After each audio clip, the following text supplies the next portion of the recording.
there, boils and ghouls. Welcome to another Round the Clock Friends segment. My name is Kimberly, and today I am bringing you a special review that I have been longing to do because it is probably one of my number one favorite horror movies that got me into loving horror as much as I do. And that movie, or movies, shall I say, is called A Nightmare on Elm Street. Okay, so the special of this one is, it's not going to be a specific A Nightmare on Elm Street. I'm literally going to be covering A Nightmare on Elm Street 1 through 6, and including the new Nightmare.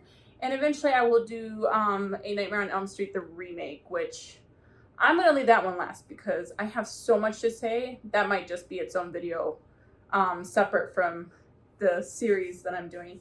So this one's going to be a part 1. So I am going to be only covering 1 through 4 in this video. And then next week I'll be covering part 2, which will be 5 through the new Nightmare. So I am definitely very excited about this. I have a lot more Freddy Krueger merch. A lot of it's in storage. It's packed with my Halloween stuff, unfortunately. But you here get to see my favorite Jason and Freddy shirt. I actually have the movies out along with my coffee cup. So I'm definitely very excited. So let me go ahead and we are going to get this started because I have so much to cover in just this part 1 video alone. So we are going to start with the first A Nightmare on Elm Street. Now this one is the one that pretty much gave us the Freddy Krueger that we all know and love. One thing I'll have to say is what I really love about this franchise is that unlike, and as much as I love these franchises as well, unlike Halloween and Friday the 13th, you have numerous actors playing Michael Myers and Jason Voorhees, which is fine because, I mean, you pretty much never hear Michael Myers and Jason Voorhees talk. It's mostly just action and all that. So that's fine for that. I love those franchises. Don't even get me wrong on that. But what I really love is that they didn't switch out the actor until they got to the remake. But other than that, they kept the same actor throughout the whole series. And he's probably one of my favorite actors. Very, very good actor. Seen him in other numerous movies, and that would be Robert Englund. I really like Robert Englund as an actor. He's pretty much enhanced his ability in roles in just different movies. Like you have some good movies such as the one I just saw and I did a review on, and that was the Behind the Mask. He did that one. He was actually in another Wes Craven film, Wishmaster, very small role, but he was in that one too, and just other numerous movies. Like, he is a very good actor, and we could not have had a better Freddy Krueger than Robert Englund himself playing Fred.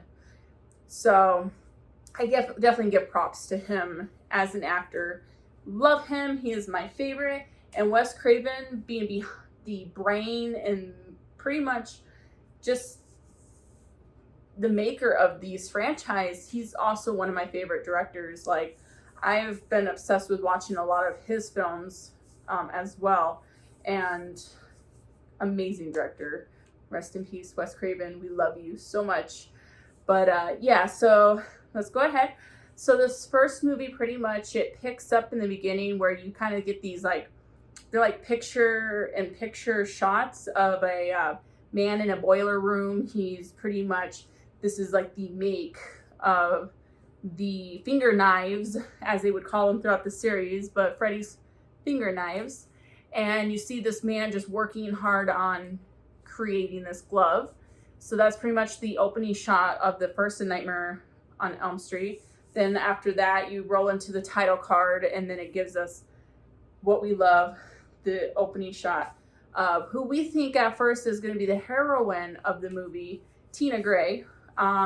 You already know right off the bat she's in a dream, because any dream is not going to start off with a woman in a nightgown. So you already know she's in this other world. It's dark outside. You know, she's scared. Something's going to happen. And that's your opening shot. Like, I thought it was a good intro to the movie.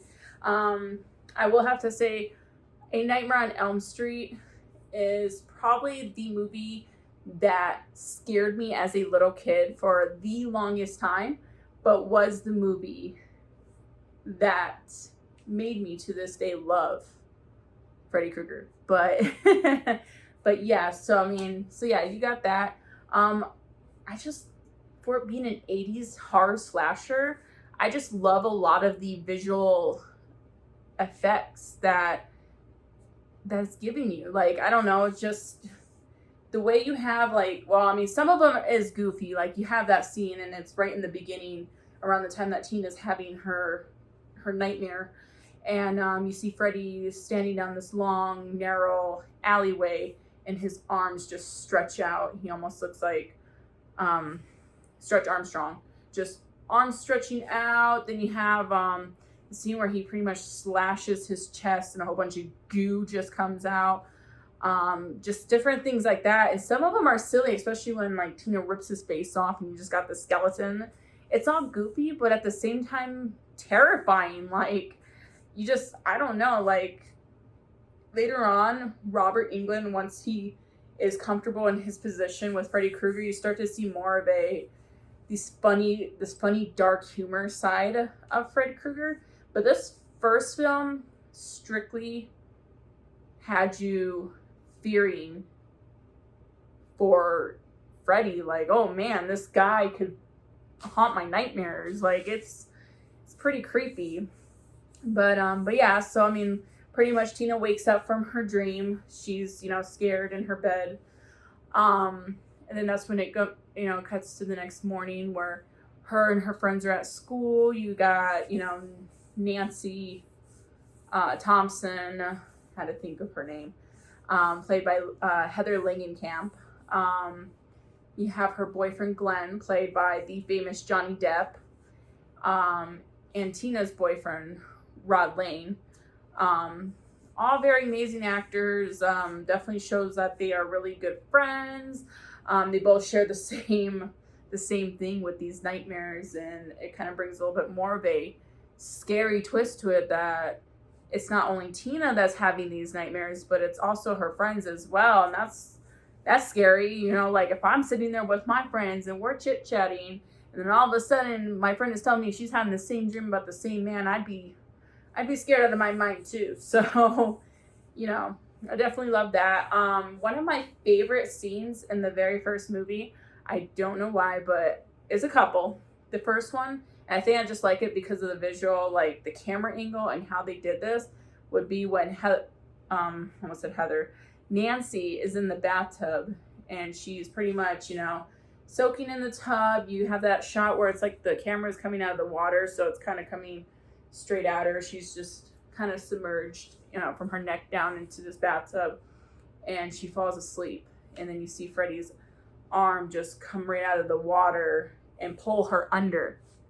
To me, that was a really good visual camera angle that I really enjoyed, just for that alone. Scary nonetheless, not gonna lie. Made me not want to fall asleep in the tub. And my second would have to be we have quite a few deaths, and I'm not going to get into a lot of them. I know the movie's been out for some time, and a lot of you who's seen a lot of these classic horrors, and Freddy Krueger's got to be one of them that was on that list, and I'm sure you all know what happens, but I want to kind of leave the suspense for anybody who hasn't, who may be just tuning in and was like, you know what, I have not seen Freddy Krueger, and I'm going to start watching him after this. But I'll keep the kill scenes to the minimum. I'm just going to mention my favorites. And for the first one, my favorite death scene, which is a hard one because there's a couple, but I'm going to say the one that comes right to the top of my head, and that is going to be none other than Johnny Depp's Glenn's death scene. I thought that scene was really cool. I mean, it looks really unrealistic. I mean, again, Freddy haunting your dreams is not realistic in its least bit, but unrealistic in the sense of, you have this man who's laying in bed. Nancy calls him, tells him, do not fall asleep. What does this man do? He's got his headphones on. He's jamming out to some music while watching TV that's just resting in his lap, which kind of weird, but yeah, he's jamming out to some music, watching TV, and he falls asleep. So then you don't see him in the dream. You just see him laying there sleeping, and all of a sudden Freddy's arm pops out of the bed, pulls him under, and all of a sudden you see blood erupt from the mattress all over the ceiling for like a long minute or two before it finally stops. But I thought that was pretty cool because, I mean, come on now, you got blood erupting from the bed. How awesome is that, first of all? Unrealistic because I didn't know a man or woman would have that much blood erupting from their body for about a minute or two, as much as blood as it did. But it was cool. I give that one credit. My second favorite death scene would probably have to be Tina Gray's, the very first kill of Freddy Krueger. Well, not his very first kill, but sorry about that. That was my cat just walking past, deciding that he wanted to get his tail in there. Sorry about that. But yeah, so I mean, it's the very first kill of the franchise, and I thought that was pretty cool, especially when I actually watched the behind the scenes footage on my Nightmare on Elm Street collection, and I think I've watched the documentary that's on Shudder right now. And hearing how they did that scene, it looked like it took a lot of work, but it was pretty cool how they had this rotating room, and it was cool. Her death scene pretty much is, you see her back in her dream. She's dreaming of Freddy. Again, you're thinking she's a heroine. She's going to be the one that survives at the end. Nope, nope, nope. Freddy catches her. You pretty much see her outside of her dream. She's laying next to Rod Lane. They had their little cozy time just before she fell asleep. I guess they were fighting and they made up in any other way that you would in a horror slasher film. He's laying next to her. He hears her scream. He wakes up, pulls the covers off of her, and you see these slash marks just straight down her chest. Blood's just coming out. Guy's freaking out, backing right up into the wall. Like, what the hell? You see Tina Gray get pretty much like get swept out of the bed. She's flying around the room. She whacks Rod into the lamp, and then she gets dragged up the wall onto the ceiling and pretty much dies from slash wounds by Freddy Krueger, along with a really nice stretch of the death scene. But that was cool. As I said, they used a rotating room, and I thought that was pretty cool how they did that. I think I heard there was a lot of little technical errors they had on set with it, but nonetheless, that ending result came out really fantastic. So I definitely really enjoyed the first one. I mean, come on now. The first film to any major horror slasher is good. I mean, unless it's something like The Leprechaun, but we won't get into that. We actually have a review on that. So if you want to see my review on that, along with Josh and Thor, check out our channel. But back to Freddy, my favorite. I can talk about Freddy Krueger all day.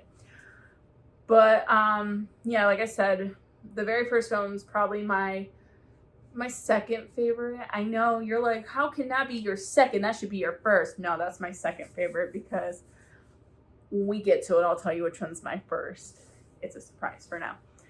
But yes, definitely love the first film. Really love it. So that one covers pretty much A Nightmare on Elm Street. Can't go wrong with, and you gotta love the freaking jump rope girls singing their 1, 2, Freddy's coming for you. Classic. But yeah, so up next, I will be talking about A Nightmare on Elm Street 2, Freddy's Revenge. Now this one is going to be very interesting. I am now going to be talking about A Nightmare on Elm Street 2, Freddy's Revenge. So pretty much after the first A Nightmare on Elm Street, they went ahead, decided to make a sequel. I don't think Wes Craven came back to direct that one. I think there was a lot of, from what I've seen on like commentaries and interviews, that there was a lot of tension between him and trying to think of his name, Bob. He was the producer, I believe, but it was Bob something. Don't quote me. I could be wrong, but I'm pretty sure it's Bob. And now that Freddy was released, New Line Cinemas took on the franchise. Everybody started pretty much obsessing over this whole new horror franchise because, before that we had Halloween, and then I think this would probably be around Freddy Krueger came out around the time Friday the 13th started to come around. So it was an interesting time for the horror franchise. So the second one, I really did like it. Probably not as much as some of the other ones if I ranked them, but I really did still enjoy it. This was actually the film that I saw when I was a little kid that scared me for a long time. Like, long enough that whenever my parents would be in the living room, all they would have to do was walk over to the movie shelf. I knew exactly where the movies would be. And if I saw my mom or my dad touching the DVD, I'd freak out and run to my room because I was like, we are not going to watch this. But yeah, like I walked in on my parents watching this film when I was a little kid, and there was a scene in there that I'll talk about. It was a scene that would traumatize any little kid. I don't even remember how old I was, but it was pretty scary now when you watch it and you see that scene. It's kind of silly because of some of the visual effects and stuff, and now that I've seen over 100 of horror films, it doesn't faze me. Plus, Freddy's lovable. So A Nightmare on Elm Street 2, Freddy's Revenge picks up where you have this boy, 17-year-old, named Jesse. Jesse Wash. I had to think of his last name for a second there. Jesse Wash. He's on a school bus. He's actually got his hair slicked back. He looks like one of your typical, like, nerdy kids at school. He's sitting by himself. It's just him and two other of these, like, pretty much hot, popular girls in school sitting, or either they're, like, friends or sisters. They're sitting by themselves in another area of the bus. It's just them. They're heading home. Everything seems like it's all hunky-dory. We're just getting home from school and we're going to go chill and do homework and whatnot. But Jesse looks a little upset. But you see the bus rolling. And when one of the girls wants to get off the bus rolls right by her bus stop. And she's like, "Bus driver, that was my stop." And then now that's when you realize, we are not in the real world anymore, kids. We are in Freddy's nightmare.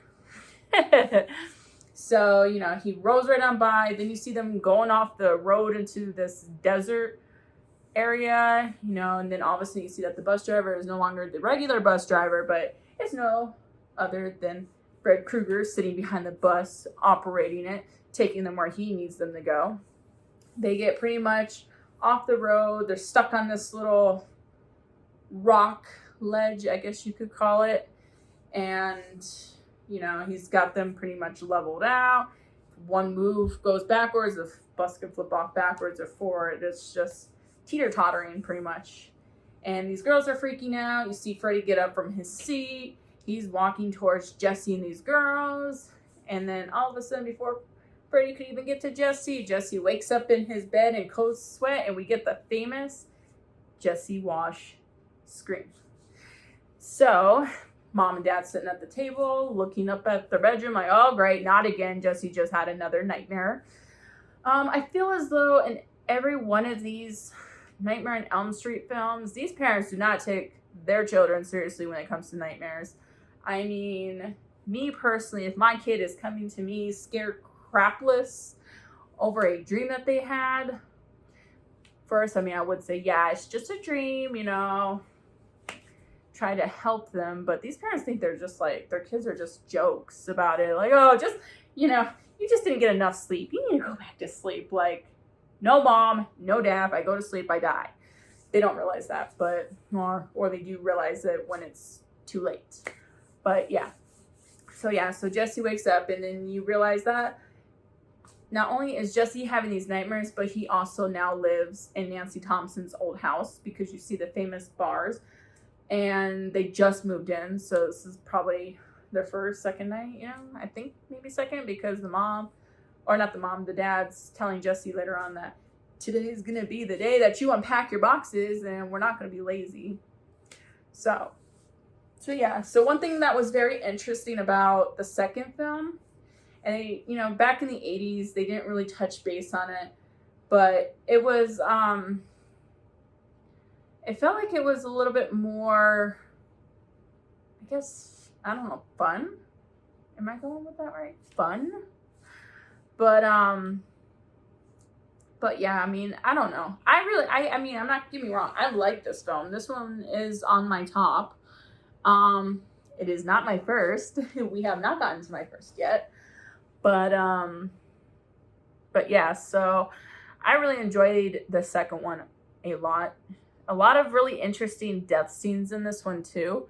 I will go ahead and tell you I'm trying to think, how many death scenes did I really like in this film? I know, we're counting on how many death scenes did I really enjoy in a film. That's kind of weird, but it's okay. Us horror fans understand each other. But actually, I only have one. The only death scene that I really, really enjoyed in this film would probably be... gonna have to say the gym teacher. And as weird as it sounds, because if anybody's seen the second one's like, why the heck is the gym teacher's death scene? It's only because of how interesting it was, because you just didn't see it coming that way. I guess I didn't see it that way coming. But you have this gym teacher who's pretty much a hard ass. He's an asshole too. Like, I don't think anybody really has any kind of like for him, because earlier on in the film, Jesse and his friend Grady are getting into a little bit of a wrestling match, because Grady says something to Jesse. Jesse got upset, and then they start fighting it out. And Mr. Gym Teacher, can't think of his name, Schrader. Nope, not Schrader. Starts with an S. It might have been Schrader. I'm also thinking of Breaking Bad, so I don't know. I know, it's bad. Oh gosh, it's gonna eat at me. But yeah, he tells them that they need to go do push-ups and stuff after school, because they're in detention. But I mean, I don't know, just the way his character comes off, he comes off as an asshole. Nobody really cares for him. So when his death scene comes, it's like, well, no remorse for you there, sir. No. But yeah, so you got Jesse, who it always starts off with Jesse, because in this film, Freddy's pretty much working through Jesse. Jesse's like his body to the real world. But yeah, so Jesse's asleep. He's in his nightmare. You see him walking into this bar or nightclub, whatever it was. He walks in. Gym teacher comes up. He sees him, gives him this look like, what are you? It's kind of like almost like a what are you doing here kind of look, or at least that's how I took it. Then all of a sudden it cuts to them in the gym. Jesse's running laps around the gym. Gym teacher's in the back. He's doing something, can't remember what. And then I guess he hears something going. And pretty much his death scene ends with a couple of jump ropes flying at him, ties around his wrists, and drags... Oh, after it strips him butt naked, drags him across the bathroom, because they're now in the locker room. Drags him across, hangs him up by his arms from the ceiling, or the bars where the shower heads are, I'm assuming. So he's pretty much stomach pressed against wall, tied up, and I think he gets smacked with some towels too. I think there are some towels that come flying and smack him in the back and the butt, I'm assuming. But yeah, then Freddy pretty much comes out of nowhere, slashes his back, and that's how he dies. He dies from a slash mark across his back. and then that's when you see that it wasn't Freddy. It was actually Jesse with Freddy's glove. So then you get the famous Jesse scream. And he pretty much must have been sleepwalking because police officers have to take him home. So yeah. I only said that kill was pretty interesting only because the other ones just seem too basic. Like, I mean, I can't even say Grady's death scene was that good. So I'm going with Gym Teacher. But yeah. So now I'm going to just briefly touch on this. You're all probably wondering, what was the scene in Freddy's Revenge that scared you as a kid from watching Freddy Krueger for the longest time? And that is going to be the famous Grady's death scene. Okay, it's not famous, but Grady's death scene. It was always the scene when Jesse Wash is laying on Grady's couch in his bedroom while Grady's sleeping in his bed. And you all of a sudden hear Jesse waking up with this pain, like, oh my gosh, he's coming. Like, he's yelling at Grady, like, he's coming. And you see pretty much Freddy's claws ripping through his hands.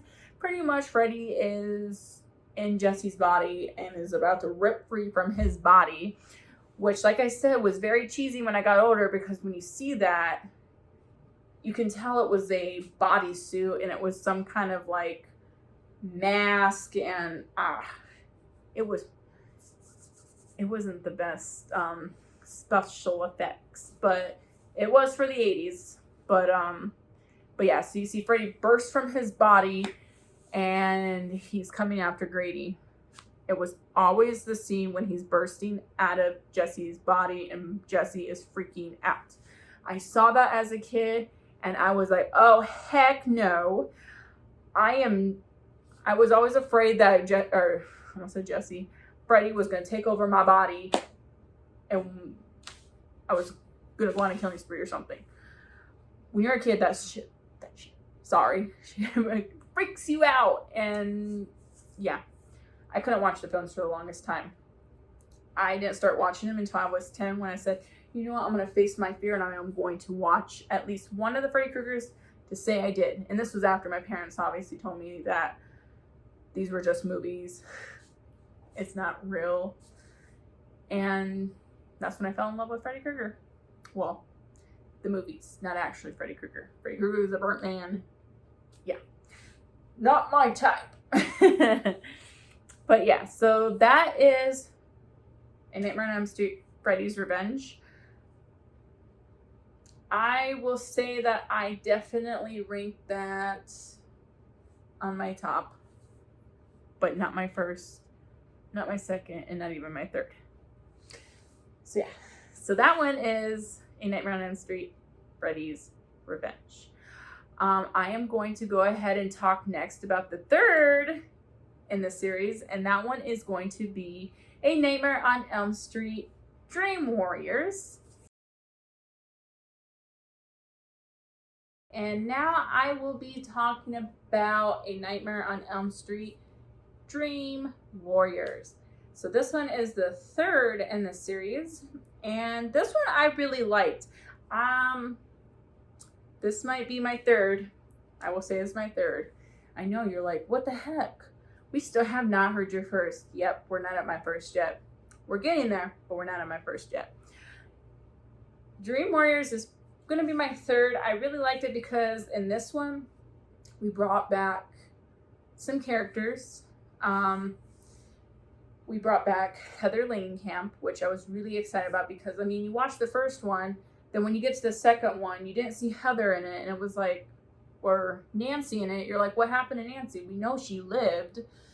So it was a little bit of a bummer when the second one came and we had been introduced to these whole new set of characters, no Nancy.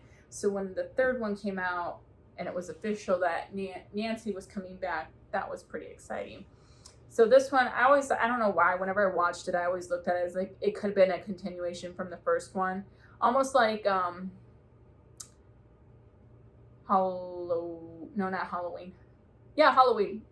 How you had the first two, and then you had that random third oddball that just got thrown in there, and then they came back to the fourth one, and that kind of continued off of the second one. It kind of was like that. Like, it was like the second one was just an oddball. They just kind of threw right in there. But yeah, so I looked at it as more like a continuation from the first one. Like, okay, so, you know, you had that famous ending scene in the first one where Nancy and, you know, her friends are driving, or they're getting ready to drive off in their car and stuff. And, you know, everybody's pretty much alive. It was like nothing even happened. And Nancy's mom gets pulled through like a life-size blow-up doll through the door. And that was it. So it's like, we knew Nancy was alive. We know she didn't die. Or at least, I guess it was left to your imagination that maybe she could have died in that car when it came to find out that, you know, she thought she woke up from this dream. All her friends are alive. Her mom's alive. We're all going to go to the mall, hang out. And then all of a sudden, boom, Freddy throws the sunroof over. He got his green and red striped sweater colors on the sunroof, and her mom gets stuck through the window. So I guess it could have been left up to your imagination as the car rolls by that she could have died, but I never thought that. I thought she lived, and I thought she was just going to come out of this dream like the big heroine she is, which she did because she came back in the third one. But yes, I really like the third one. This one pretty much opened up to, well, it starts off with, like, you see this girl pretty much painting a paper mache with some popsicle sticks and newspaper, drinking a can of Coke, you know, taking some sleeping pills to keep herself awake. That's when we get introduced to Kristen Parker, one of our newest addition to the series. And we're like, okay, this is cool. Yeah, you pretty much have her in this nightmare. She's back at the famous Nancy Thompson house, which is Freddy's main house. I don't know. I never even thought it was really his house to begin with. It was just where the first film picked up at. So don't know why this house ever became famous, because Freddy died in a boiler room that was obviously and clearly was not Nancy Thompson's house, but it's the house that every film seems to want to come back to. But yes, she is in this house. It is now all pretty much boarded up, almost like it's burnt down. It's just abandoned. Yeah, she pretty much wakes up from her dream. Her mother just seems like this very rich, you know, thinks she knows best. She's never even home with her daughter, and all of a sudden Kristen Parker's got these nightmares, and she's like, well, you need to get some sleep. That will do you some good. Mom, I'm having nightmares, not freaking insomnia, hallucinations, but whatever. But yeah, so we get introduced to her character. When she wakes up, she pretty much goes to the bathroom. She sees Freddy's finger knives coming out of the sink handles, pretty much slits her wrist. So when her mom walks back into the bathroom, she sees her daughter bleeding out from her wrist, looking like she's attempting suicide. So mommy knows best, sends her daughter to the hospital insane asylum. I would assume, like, oh, you know, but yeah, so that's when we get introduced to some other characters, and these same characters are having these same nightmares. Like, you can't have a Freddy Krueger film if these same characters that gets introduced aren't having a dream about Freddy. So we get introduced to Joey, Kincaid, Philip. Oh, I almost got all of these characters' names. I can't think of the blonde-headed girl because she is probably going to be my favorite to see. Nope. It's not even coming to me. And then you got Max, who is pretty much the head guy of the hospital who talks to these children who are having these different issues. Like Tara, that's another one. Tara's got a drug addiction that she's recovering from. Kincaid's got some anger issues. Joey's going through some where he can't talk. Some kind of emotional abuse, I'm assuming. I can't remember. Yeah. A lot of these characters have different kind of issues. And he's like the main honcho of this group that tries to help them. He's the one that prescribes the medication if needed. So you got him. And then that's when Heather comes. Well, I said Heather, but it's Nancy. Sorry. I'm calling her by her actress name. Nancy comes in, you know, because she's hearing about these kids who are having these nightmares, and Nancy knows how it was because she's been there a few years back, and she comes to try to help out and save the day. But yeah, so I liked it. It was a good new plot. You know, now we're not stuck in Nancy's house where Freddy's always came to. I mean, we get to that in some dream sequences, but for the most part, it's based on this hospital full of kids who are dealing with issues of their own, but on top of it are having these nightmares of a man with a dirty red and green sweater. So I like that. It was really good. If I have to say what my favorite death scene, this one's a little hard because there was actually a few in this one, unlike the second one, that had some good death scenes. I'm trying to think of one of them. I would probably have to say, oh, don't know why that came to me. It's probably one of, and this is around the time that they also started introducing Freddy to some dark humor, because this is going to be the scene where the one girl, the one I can't think of her name, dies. So it's already after one death scene. All the kids are shooken up, like, oh my goodness. You know, apparently one of the kids, you know, in the eyes of the hospital committed suicide, but we all know it was Fred Krueger. She's in the entertainment room, I guess you'd call it. You know, she's trying to keep herself awake. She's nodding off. She's tired, you know, but she's like, I can't go to sleep because that's how Philip died, and I can't, you know, can't not do that. So she's in the room, she's smoking, which I don't know how these students are, not students, but these patients are smoking in this hospital when they're supposed to be under some kind of intense care. And yeah, but yeah, she's smoking. I guess it's the 80s. But yeah, she's smoking to wake herself up. Very painful. She takes a cigarette and burns it right into her wrist. Ouch. But it worked temporarily because she wakes up for a second, or at least we thought she woke up for a second. And she's watching TV. All of a sudden, she sees this little interview with this one woman, which she's actually a famous actress. I only think of her in the old TV show Green Acres. But you see her on TV. She's getting interviewed by this guy, but then this guy miraculously changes into Freddy Krueger. And he says, I don't give a F what you want. TV turns off. The girl's like, whoa, okay, what's going on? You know, she just saw Freddy Krueger, so now she knows she's asleep. She gets up, walks over to the TV, starts slamming her hand on it because it's all white noise now. So now it's like, oh, I gotta get this TV to work. Hits the side of the TV. Also, you see Freddy's head emerge from the top of the TV where the antennas are, because got the antenna sticking out of his head now.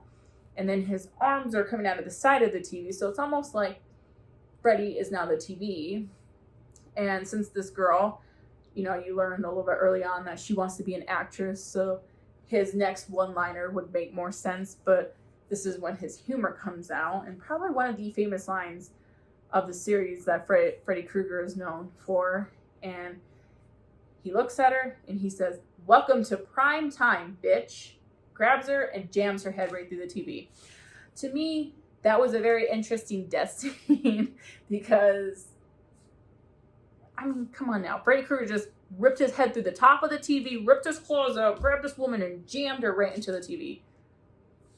If you don't think that's cool, then there is just, I don't know.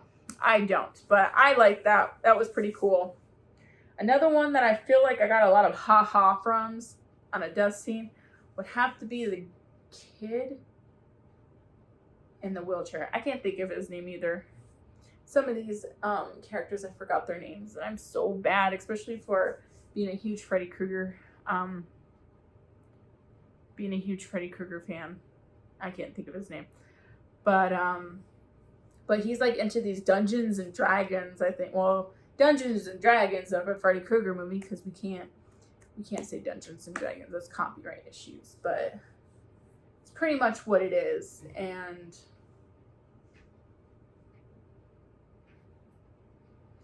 he's pretty much like, I don't know, it's like it's weird, it's like some kind of nerdy kid thing, but he pretty much, yeah, he's pretty much in his dream. And I guess later on these characters start to realize that in their dreams they got these powers. Like Kristen's got the ability to do gymnastics. Joey's got the ability to talk.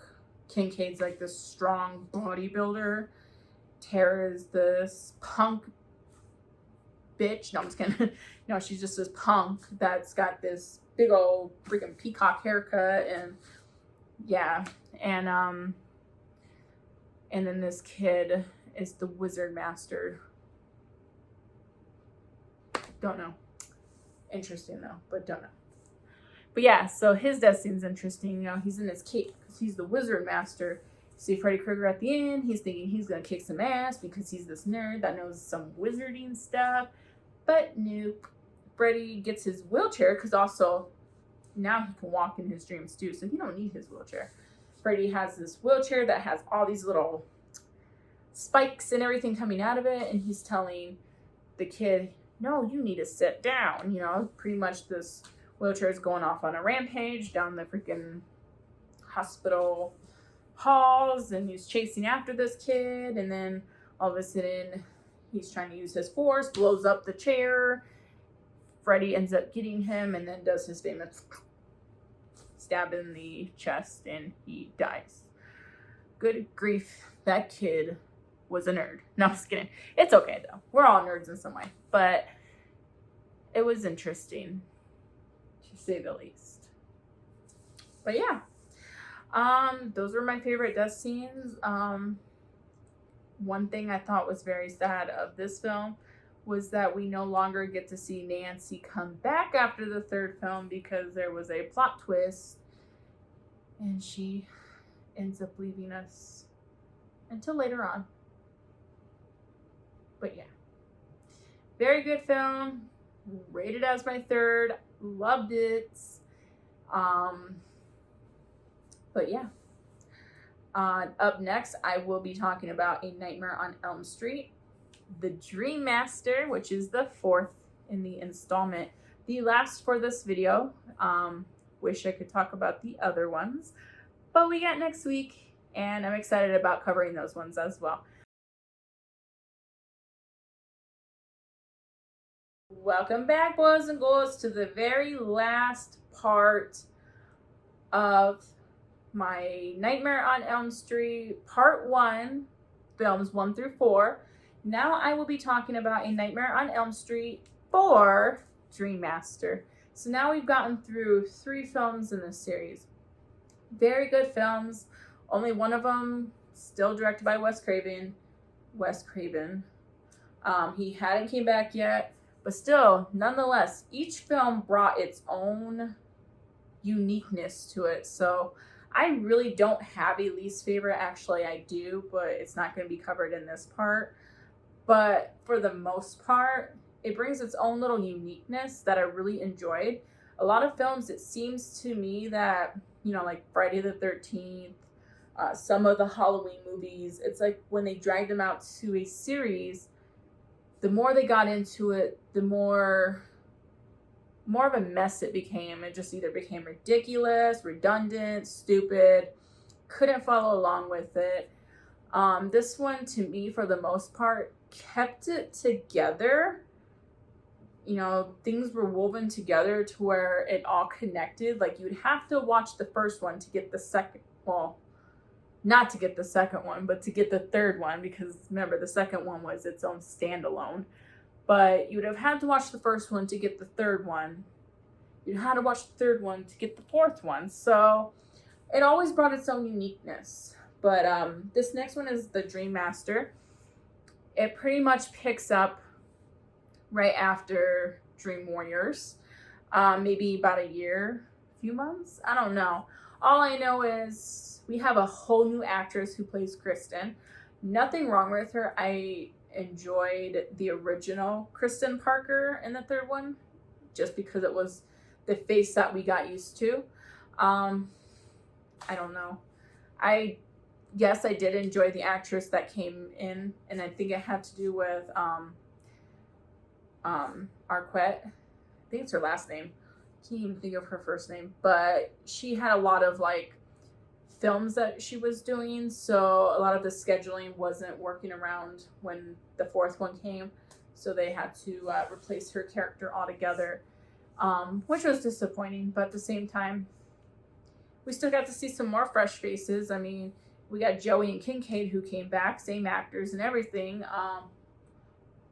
Yeah, same actors. I had to think. I thought Joey was a different actor, but he's not. He's actually the same.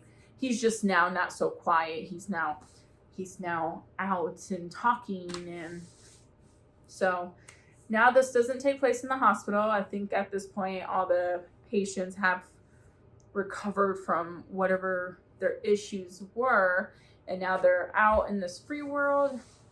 Adults' parents still don't believe there's a Freddy Krueger, especially Kristen Parker's mother, that very snobby woman as it is. But we open up to a scene with the jump rope girls. I'm only calling them jump rope girls because I was watching a kill count with another YouTuber by the name of Dead Meat. He's actually one of my favorite YouTubers on these horror films, so I'm getting this from him because I like that, jump rope girls. But we got the jump rope girls. They're standing there doing jump rope, singing their 1, 2, Freddy's Coming for You song, the theme song to this whole movie. And you got Kristen Parker, who's walking up to the famous Nancy Thompson house. She's at the front, entrance looking about it. I mean, not that she wouldn't have recognized it. She freaking just dedicated a whole popsicle stick and paper mache in the third one in the beginning to this house. But yeah, she comes about it, goes in, no Freddy yet, because if everybody remembers at the end of the third one, before Nancy's character dies, Neil. I called him Max. It wasn't Max, it was Neil in the third one. Neil and Nancy's dad, Mr.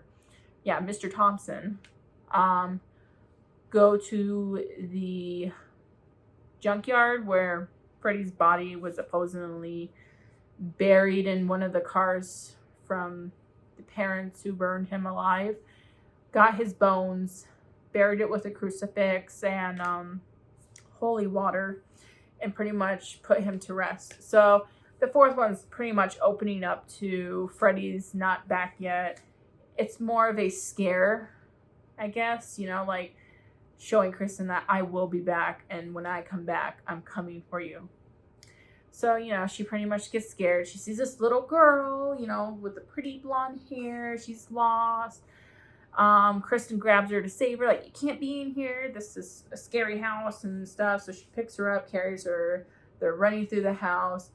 She gets to the end. She hears, "You're hurting me." And when Kristen pulls her away, she is literally this burnt skeleton, like, little girl with hair. And it scares Kristen, and she throws her, and it's like, oh my, but yeah, so that's pretty much how the fourth one opens, and then you pretty much after that, it cuts to after Kristen wakes up, she's at school, she runs into Joey and Kincaid, giving them a warning that she thinks Freddy's gonna be back, or Freddy is back, even though she hasn't seen him yet. And then that's when we get introduced to some new characters, like Kristen's now got a boyfriend. And then Kristen's boyfriend's sister, Alice. Can't think of her boyfriend's name. Jeez, there's so many characters in Freddy Krueger. I can't think of their catch a break on their names. I remember most of them though. But yeah, you got her, and then a couple of other friends of Alice's. I don't think they're really much friends with Kristen, but they're Alice's friends. You got them, and Alice is totally, how does she call that? A major hunk. Yeah. Yes, that's actually a line from the movie that Alice says when she's having a daydream about this jock named Dan, and she literally calls him a major hunk. Can't make that up. But yeah, so you get introduced to those characters, and from there, you know, we get our first kill of the movie, and that would be Kincaid. And Kincaid is the reason, well, I'm not blaming Kincaid. It's not even Kincaid's fault. It's Kincaid's dog's fault. Jason. Dang it, Jason, for bringing back Freddy. So Kincaid falls asleep in his bed with his dog, Jason. Haha, Jason resurrects Freddy. Sorry, had to do it. But yeah, so they wake up into this the junkyard that Freddy got buried in, and pretty much you see Jason, the dog, you know, and Kincaid following him because he runs off. And he pretty much pees on Freddy's grave. And when he pees, it's not just a stream of pee. It's literally a stream of freaking fire that burns into the ground and resurrects Freddy Krueger. Dang, Jason, did not know your pee was going to resurrect Freddy. But yes. And he comes back. He says, I'm back. You know, and you see him pretty much yell out for Kristen. He says, Kristen, Freddy's back. And then Freddy stabs him in the gut and he just dies. We don't even see blood when he wakes up in his dream. It's just literally like he's just having a heart attack. And then Freddy's back. So it's no longer Freddy's, you know, gone. Freddy's back. So then, you know, we go throughout this movie with some more Freddy Krueger awesomeness. No, I'm just kidding. But yeah, so I will go ahead and jump to what was my favorite Freddy Krueger Dream Master kill scene. I will have to go with... Ooh, this is a hard one. Oh, nope. Alice's friend. So, you early on figure out after Kristen dies, because Kristen does not live in this movie at all. She has a power. Oh, well, you learned this one in the third one. Sorry, my bad. The third one, you learn that Kristen's got the power to pull people in her dreams. So all she has to do is yell your name and you're literally going to come right into her dream. So it carries over to the fourth film. And when she's the last of the Elm Street kids to die, because you had Joey, Kincaid, and Kristen being the last of the Elm Street kids, she had to bring Freddy some fresh meat, as he would call it. And she does this unconsciously, without even realizing it, calls on her best friend, Alice.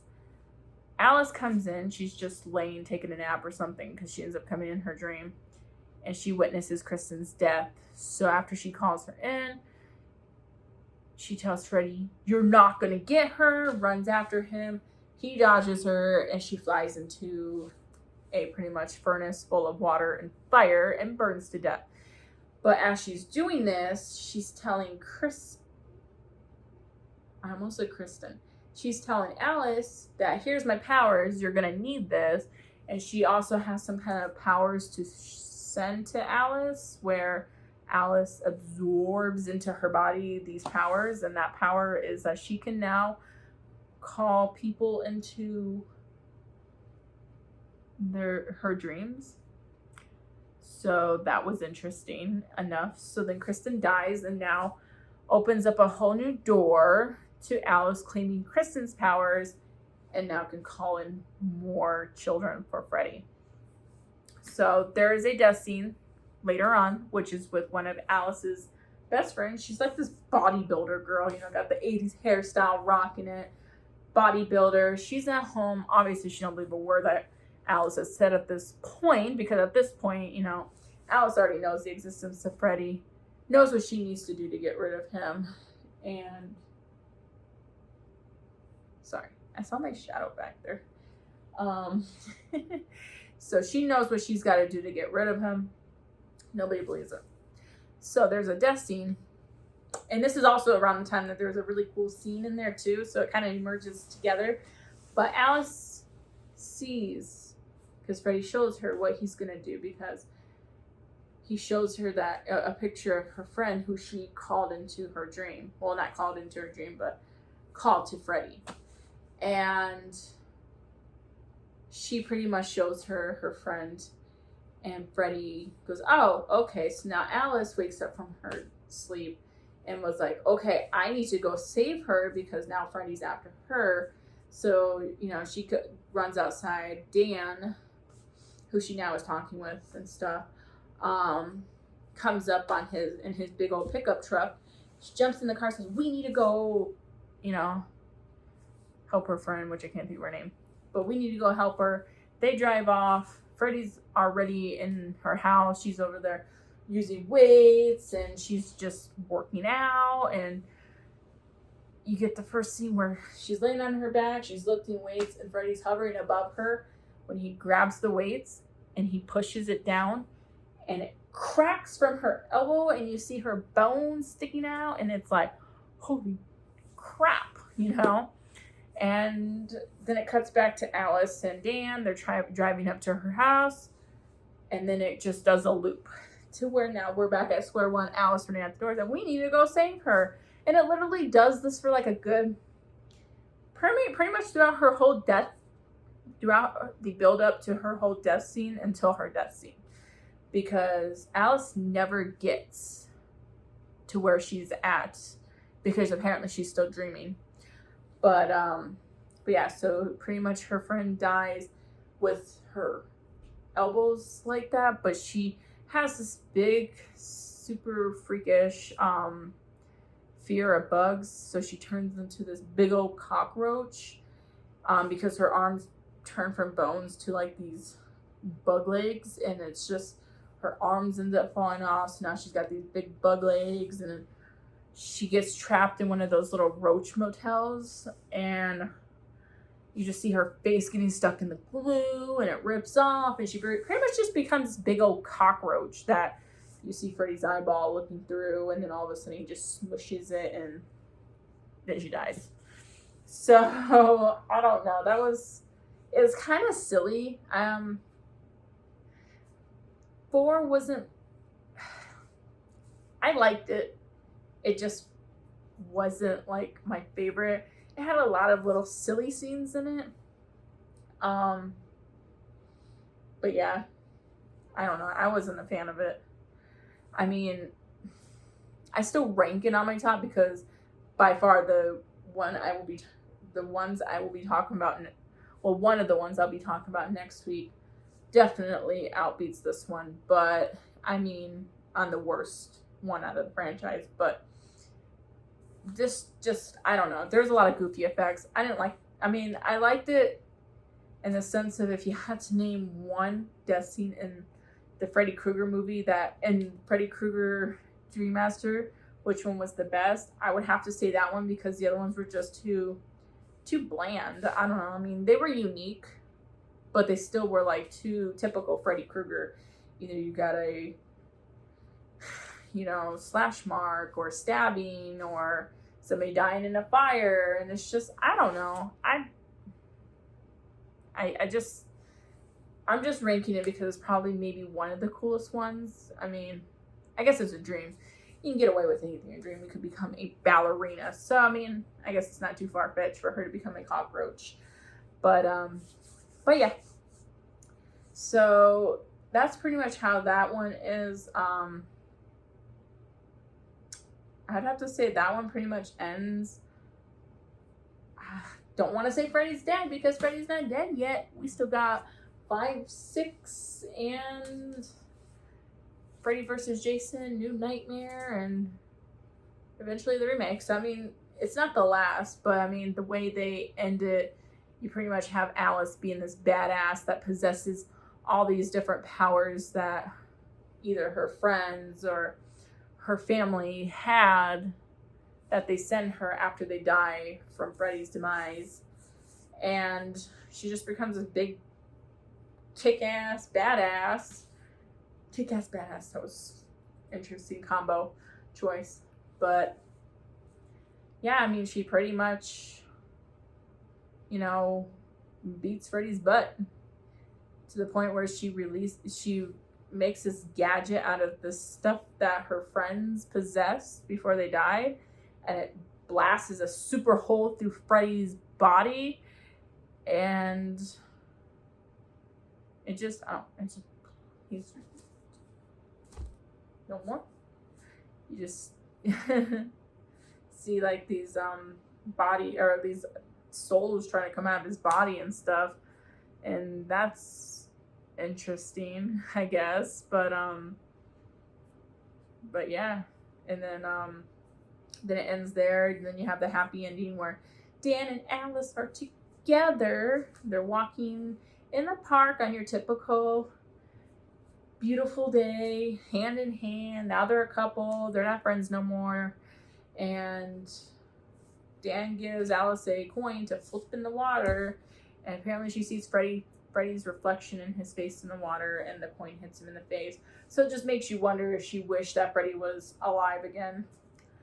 But yeah, that was pretty much A Nightmare on Elm Street, Dream Master summed up. I mean, a lot of these I summed up. I didn't want to give away a lot of these death scenes in any of these films, because if you haven't seen them, it's definitely worth the watch. Whether you like them for the plot line or they were just a fun horror, you know, I don't want to take that away.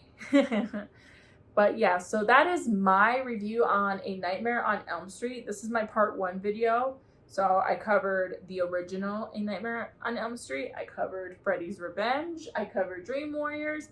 And I covered Dream Master.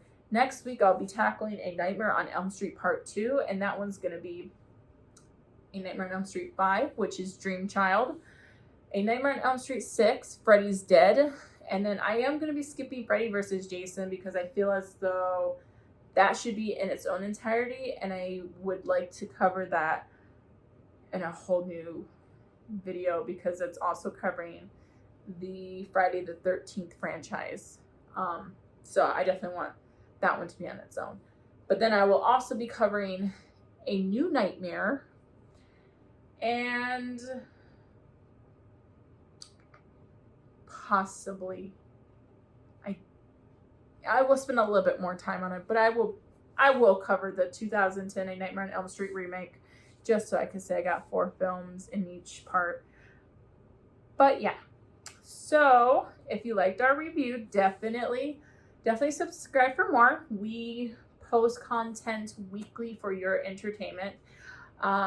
We still haven't decided on a date or when we're all going to be getting back together for our fun group reviews.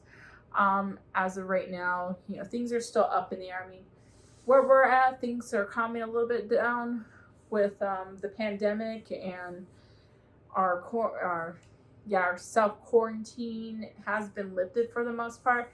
But right now, we're still kind of just staying cautious. I'm doing reviews in my home with my neat setup. Josh does his reviews at his home with his neat setup. So for now, I think this is what's working until everything kind of calms down. But yeah, so come join me next week. Subscribe. Definitely comment some feedback. Definitely comment, you know, any other suggestions on some other films you would like for us to review. We're definitely open to options, because as of right now, with the movie theaters still not open, we don't got no new films to be reviewing. So we're just going back and covering some of our classics and some films that we haven't seen. So yeah, we're definitely open to some suggestions.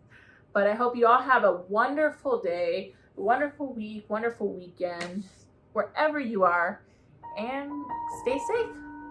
Bye.